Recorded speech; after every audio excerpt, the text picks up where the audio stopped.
First, I want to definitely thank y'all for coming out. It means a lot. Those who I know, those who I don't know yet, those who I've grown to know in time. Um, I'm from the Bronx, New York. I've been in Atlanta. I'm also an implant Atlanta baby.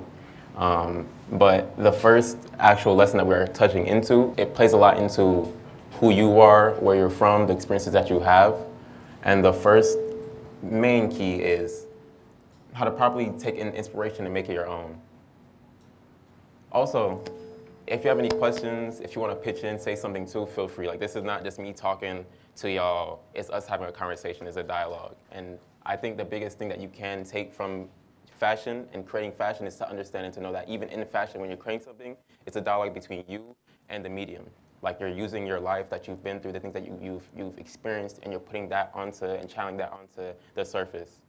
And in doing so, sometimes the surface will tell you like this is not cutting it. It's not good. It's not right. But when you do those things, it allows you to figure out what works, what doesn't work, what's right, what's wrong, and then as you grow and you grow within your certain medium, your certain part of fashion, your lane of fashion, you just get better with it and get better at it. So, one of you, any of you, what would you say is like your biggest inspiration right now? Any of you? Women. You said what? Women. Women? Yes. So, what about women is so inspiring to you? Like the complexity, the vulnerability, the layers. the layers. Yes. And even with that now, it's like you now with your experience as a woman, using your inspiration or having inspiration of women, and breaking that down into the different layers of that, you have a way and you have an opportunity now to share that experience and that perspective to the world of people. And the biggest thing now, one of the biggest things now as a woman is to be represented, whether no matter shape, size, color, form, what you think, what you believe, what you just want your experience to be heard and understood. And that is a viable source and use to use that as for your fashion or for your whatever you choose to create. So that's just for example, but that's to say we all have something that inspires us. We all have inspiration that we definitely take things from and transmute that into our designs. But now, when we take that inspiration and now we're like using it and trying to find our way and trying to design and create pieces, this goes into our second point and our second piece of how to find your own design language. So when you're trying to find your own design language, we're all inspired by different things. So for example, she's inspired by women. Like, say one day she's walking down the street and she's like, dang, I like what she has on. Like, or I like what she's wearing, and then she uses that experience of that woman, or what she's seen from that woman or within that woman, and uses that to, like, for the campaign, or when she creates the campaign, or the shoot for for whatever design she just made based off her inspiration. And now using that inspiration of the woman and using that experience that she personally has had and seen from that woman, she's now using that, within her design language per se. And the design language is something that you aren't gonna build overnight. You're not gonna build that like in one day. It takes time of you playing with your inspiration and playing with your designs and playing with your passion to really truly hone in on that. Okay, I said to say basically using it all goes into a lane, right? It all correlates. So if you find your inspiration and you being inspired, you're our example for the day. You being inspired by women per se, right? And then now, like, this is your inspiration. This is what you really base everything off of. And you're outside now, and you're like seeing someone, and it's like, dang, I like the way she walks, the way she talks. And you utilize that same thing into your vision, into your approach. And as you go, it's not going to be an overnight thing. It's not going to be easy for you to find those things. But ultimately, you have to be super hyper aware of the different things that people may say to you about your brand, how it makes them feel, and or honestly, sometimes you just have to be super like just clueless and let some things come to you as they come to you. It's not gonna. It's all weird.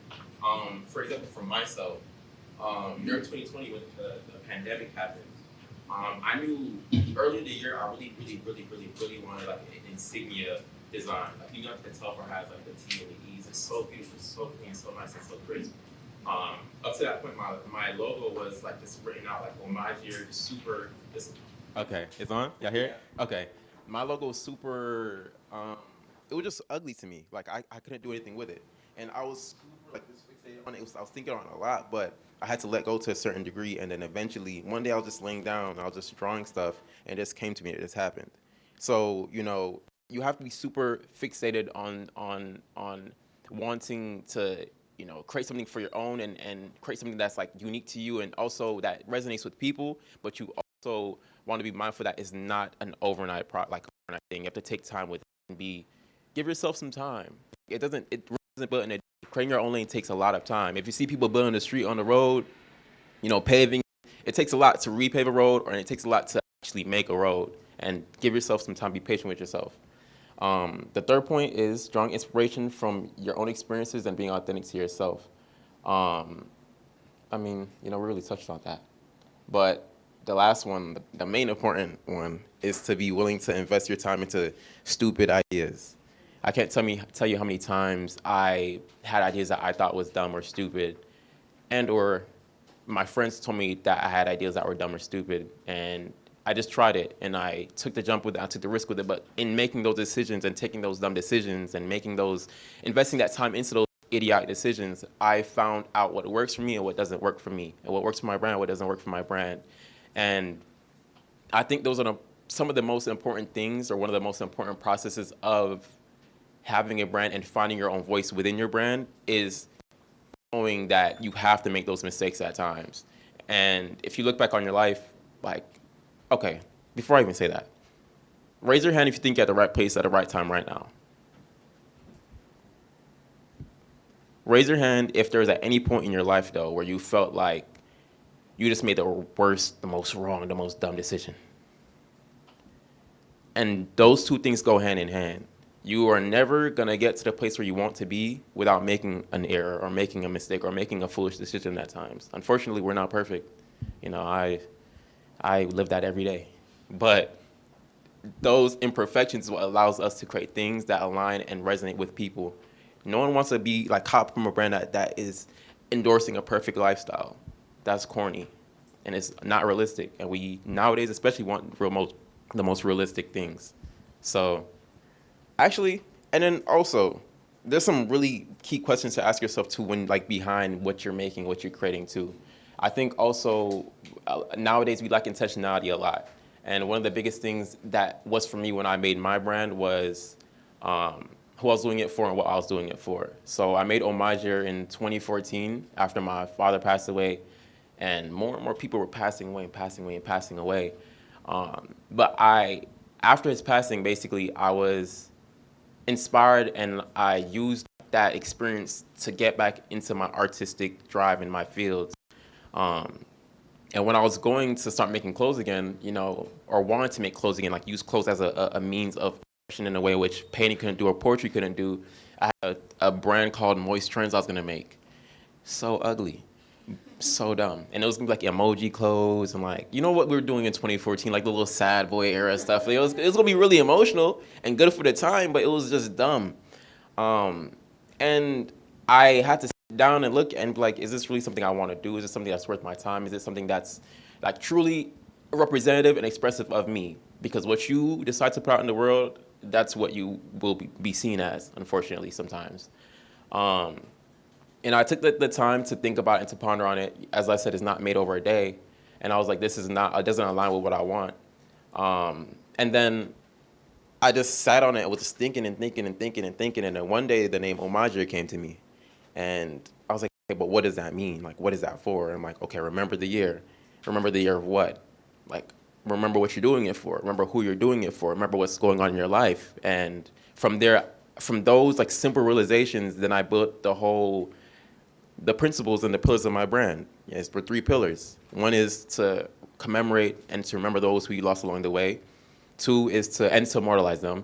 2 is to, create socio-political pieces that are they're supercharged, but also make fire. We want to make really nice, really bussin' things that mean something to people, because that's what we have to do. You have to make things that really matter and resonate with people, but that look amazing. Sometimes it's hard to do both. It's actually really hard to do both. Sometimes it's really corny, but that goes back into you have to make those mistakes and figure it out and roll the dice and learn.